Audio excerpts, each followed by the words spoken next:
Chapitre 9.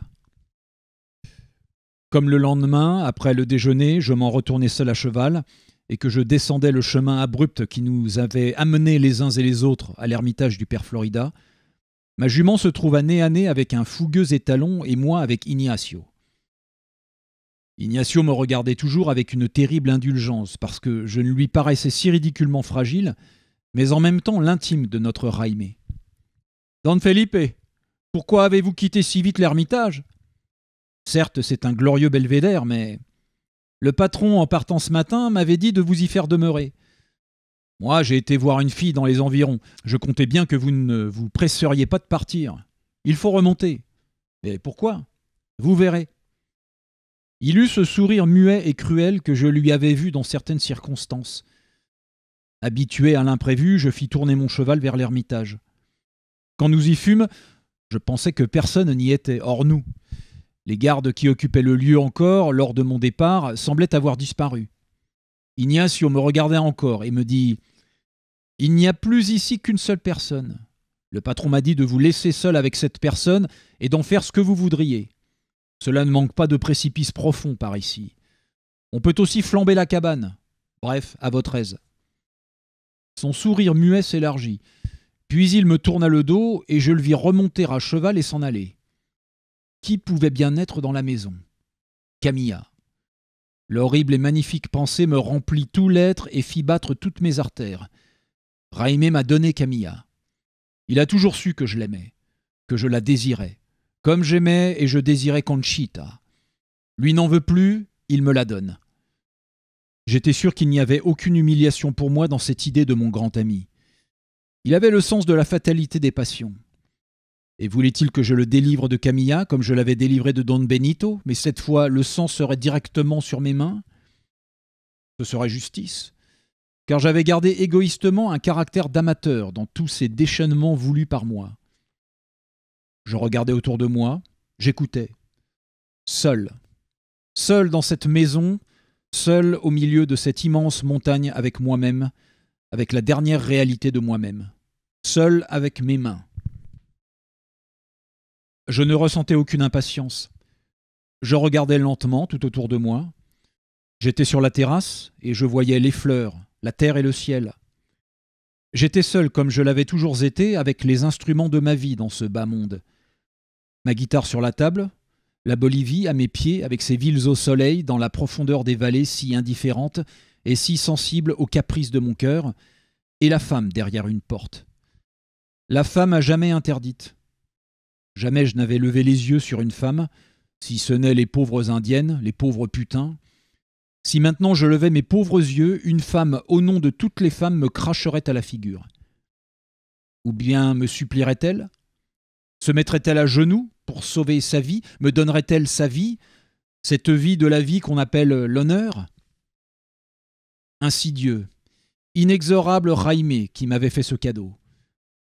Après tout, n'avait-il pas voulu m'humilier ? N'avait-il pas voulu se venger de moi ? On a toujours à se venger d'un ami. Et celui-ci n'avait-il pas à se venger sur moi de tout son destin ? J'attendais. J'épiais. J'écoutais. Rien. Aucun bruit. La totale énigme demeurait. C'était l'énigme de ma vie. On peut encore moins déchiffrer l'énigme de sa vie que toutes les autres énigmes. J'allais m'en aller sans regarder, sans savoir. Quoi bon ? Peut-être n'y avait-il rien, et c'était une plaisanterie triste, faite par un homme triste à un homme triste. Je m'attardais sur la terrasse. Le crépuscule venait. J'appelais le crépuscule. La Bolivie, peu à peu, se reperdait dans les profondeurs. Bientôt, il ne resterait plus que moi, avec mon destin près du ciel, ce qui était plus vrai que toute la Bolivie, qui n'avait jamais été que divertissement. Je pris ma guitare. Camilla était là, derrière la porte. Aimais-je Camilla ? Avais-je aimé Camilla ? Mon cœur n'était que cendre depuis le premier jour de ma vie, depuis que j'avais lu ma laideur dans les yeux d'une femme. Bienheureuse laideur qui m'avait fait toucher tôt le fond de mon cœur et qui m'avait voué à ma guitare. Camilla ne m'était rien. Je ne pouvais rien faire de ses seins admirables, pas plus que ceux de Conchita. Peut-être aussi bien était-ce Conchita qui était là. Bah, je ne pouvais rien faire des seins de Camilla, pas plus que de son âme. Je connaissais l'âme de Camilla. Raimé n'y avait rien trouvé. Je tenais ma guitare, et je jouais. J'imagine qu'à cette heure, j'ai bien joué. Peut-être est-ce une illusion, car l'artiste n'était plus là, et ce qui sort des mains de l'homme pur n'est pas perceptible pour les autres hommes. Je jouais, je chantais. C'était le chant du désir et de la mort du désir. Il fallait en finir. J'entrai brusquement dans la maison. J'ouvris une porte, 2 portes, 3 portes. Personne, rien. C'était bien une plaisanterie. Je fouillais toute la maison. J'éprouvais un grand soulagement désolé. Ce qui m'aurait été donné là aurait été un terrible leurre, pire que rien. Et n'avoir rien était mon lot d'homme. J'avisai une bouteille sur une table. Je remplis un verre et je levai le verre. Cela non plus ce n'était rien, c'était le goût silencieux du rien de cette terre. L'ivresse ne m'avait jamais plu. Je bus. Ce vin avait le goût rare d'un vin de condamné. Allons, Felipe, partons. Je me dirigeai vers la porte. Alors j'avisai un petit oratoire caché parmi les fleurs, l'oratoire du père Florida. J'ouvris la porte avec la grande crainte de trouver quelqu'un, et en effet, là était le père Florida. Il était lié au pied de l'autel, la tête fixée vers le plafond. Un immense désappointement me saisit, un ennui mortel. Ce n'était que ça. Telle avait donc été la pensée de Raimé, pensée de politique, pensée insuffisante. Du moins, j'y gagnais de percevoir, comme jamais je n'aurais fait autrement, que la politique était le cadet de mes soucis. Je vins au père Florida, ligoté, bâillonné. Il me vit. Depuis Don Benito, je savais qu'il n'est pas difficile de causer l'angoisse dans le regard de l'homme. Bien mieux que la métaphysique, un pistolet ou un bâillon. Mais celui-ci, je l'avais vu froisser ses fleurs et l'autre mâchonner son cigare, signe d'angoisse essentielle. Je n'eus pas d'hésitation. Je défis le bâillon et les liens et le priai de s'appuyer sur moi pour se lever et gagner son lit. Naturellement, il commença à me déplaire, s'efforçant au bout d'un instant de composer sa figure et de se donner une contenance. J'aimais mieux son regard de bête prise au piège, où il me semblait qu'il n'y avait plus de dignité. Je n'avais jamais vu la dignité de l'homme que dans la sincérité de ses passions. Grâce à ce regard, un rapport humain s'était établi entre le père Florida et moi, du moins à l'espace d'un éclair. Je devais être reconnaissant à Raimé de m'avoir ménagé ce fugitif intermède. En dépit de mon geste de libération, il ne paraissait pas tout à fait rassuré. Agacé, je me demandais s'il devait l'être. Pour un peu, j'aurais regretté de l'avoir détaché. « Eh bien, que veut-on faire de moi ?» finit-il par dire. Ainsi donc, la parole du protecteur était un mensonge. Ou change-t-il d'avis toutes les 2 minutes ? L'audace de cet homme, son éternelle frivolité me retournait le sang. « Pardon, dis-je d'un ton sec, qui vous a ligoté ? Un homme dont on m'a dit qu'il était l'exécuteur de ses hautes œuvres. Oui, Ignacio, mais Ignacio est aussi mon ami. Félicitations. Bah, vous fréquentez bien les marchands de cierges.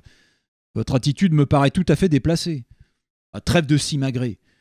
Vous êtes entre mes mains. Raimé n'a plus rien à faire là-dedans. Il reste nos affaires personnelles à régler. Faites.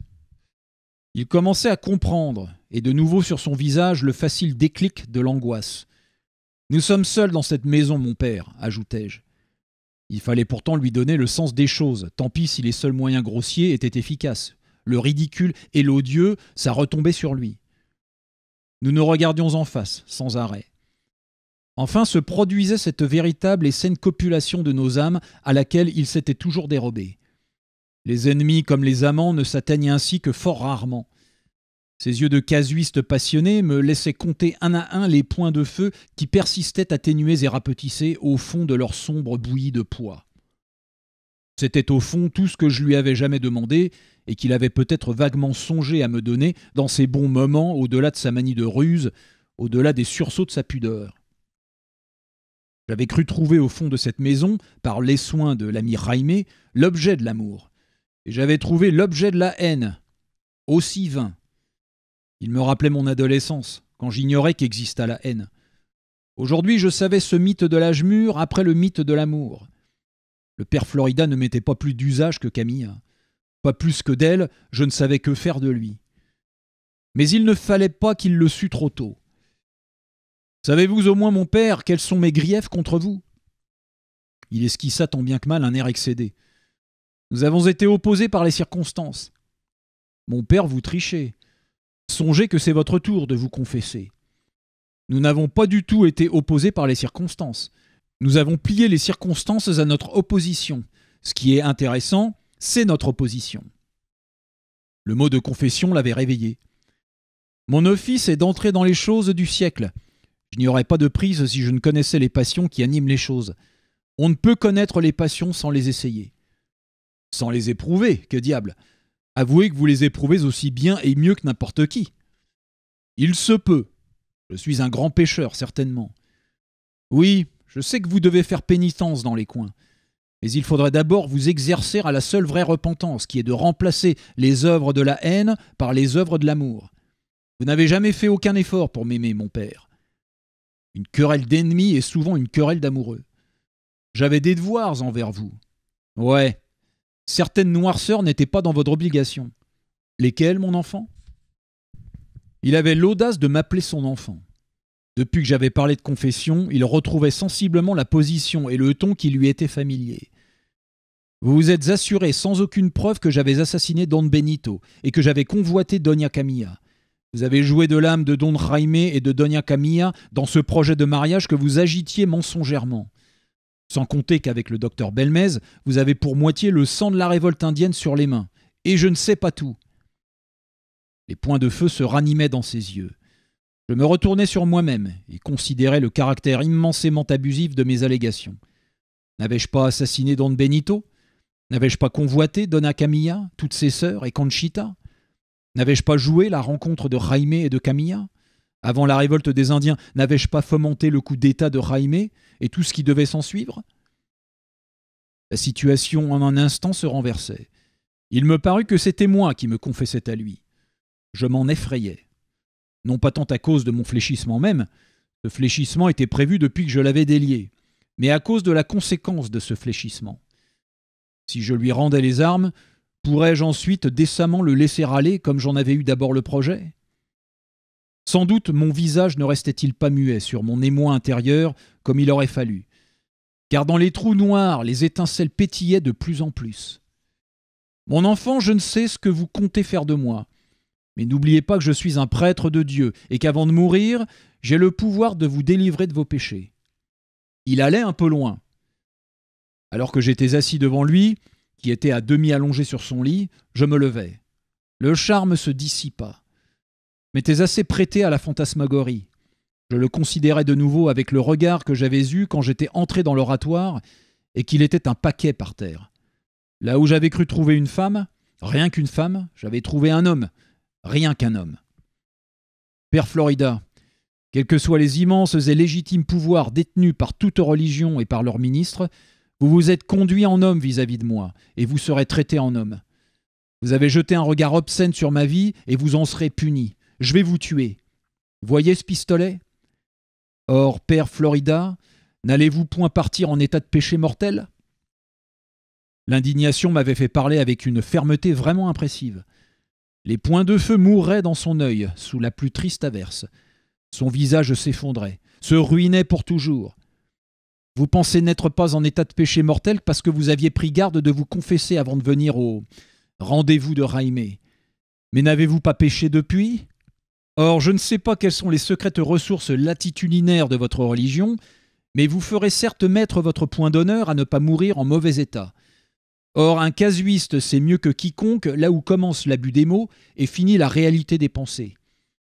Vous savez bien que pour vous, toute politique est un horrible péché, et vous savez bien que vis-à-vis de moi, vous avez péché par concupiscence. Vous avez abondamment désiré ma place auprès de Jaime. Regardez ce que fait l'absence d'amour. Si vous m'aviez aimé, je n'aurais su vous résister, et je vous aurais laissé prendre cette place. Soudain, il éclata. Mais je n'aurais pas demandé mieux que de vous aimer.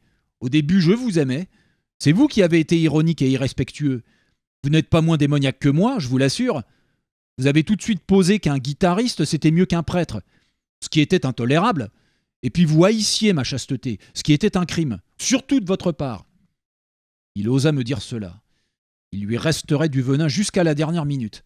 « Ah, vous n'êtes pas entré dans mon âme non plus » acheva-t-il d'une bouche tremblante. Il était piteux, enfin. Ce résultat obtenu, je n'avais plus de ressources. Et voici qu'entrait en moi non de la pitié, mais la connaissance. Peut-être était-ce une forme de l'amour. Soudain délivré de ma pique d'amour-propre, j'entrais en lui. Je le voyais tel qu'il se croyait. Entre celui qu'il était pour lui et celui qu'il était pour moi, se formait vaguement le contour de celui qu'il était vraiment, au regard de quelque ange, pour lui prier cet ange. Ainsi s'accomplissait l'opération que j'avais obscurément cherchée dans ce tête-à-tête. D'abord, j'avais été porté contre cet homme par l'action, la joyeuse action. Ensuite, s'était figée la méconnaissance, résidu triste de cette action. Enfin, j'atteignais à une sorte de connaissance et d'amour qui d'abord était délivrance. Je conclus. Allons, Florida, nous avons été jaloux, haineux. Il n'y a dans tout cela rien que de naturel. La vengeance aussi est naturelle. Dans le système psychologique de l'homme, c'est souvent une compensation nécessaire. Mais pour moi, elle vient trop tard. Le réchauffé n'a aucun goût. Ah, si je vous avais tenu certains jours, vous venez trop tard, comme Camilla serait venue trop tard. Vous assassiner maintenant serait une corvée ennuyeuse, sans écho dans mes sens. Je m'en vais. Je vous ferai envoyer une mule du prochain village pour que vous puissiez rejoindre la passe. Pourtant, il se peut que l'ennui de vous rencontrer encore dans la passe réveille en moi des sentiments virils, des esprits animaux, qui sont tout à fait assoupis en ce moment. Au plaisir de ne pas vous revoir. Je m'en allais sur mon cheval par le sentier battu. Il me semblait enfin comprendre la vraie signification du geste que Raimé avait eu en m'obligeant à ce tête-à-tête avec mon ennemi. J'avais fait parfois la petite bouche devant ses mouvements d'homme d'action, et il me revenait que j'avais eu l'air de désapprouver son indulgence pour ses ennemis quelques heures plus tôt. Il avait voulu me faire prendre la pleine conscience de la condition humaine chez les chefs,